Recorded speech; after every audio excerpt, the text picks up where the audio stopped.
పరమేశ్వరుడు నేను గురుస్వరూపంగా మనకు దర్శనమిచ్చాడు. పరమేశ్వరుడు ధరించిన గురు రూపం పేరు దక్షిణామూర్తి.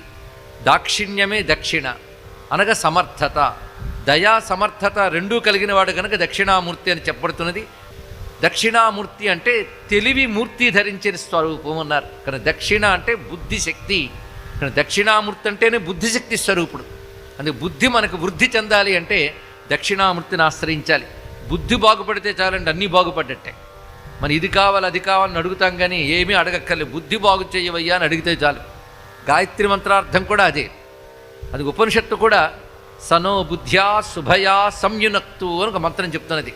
ఆ పరమాత్మ మా బుద్ధిని శుభమైన సంకల్పాలతో శుభమైన భావాలతో ఉంచుగాక అని కోరుకున్నారు. ఇక్కడ పైగా బుద్ధికి తెలివిచ్చేవాడు భగవంతుడు. బ్రహ్మదేవుడికి వేదమనే బుద్ధినిచ్చిన దక్షిణామూర్తికి నమస్కారం అన్నారు. యో బ్రహ్మాండం విదధాతి పూర్వం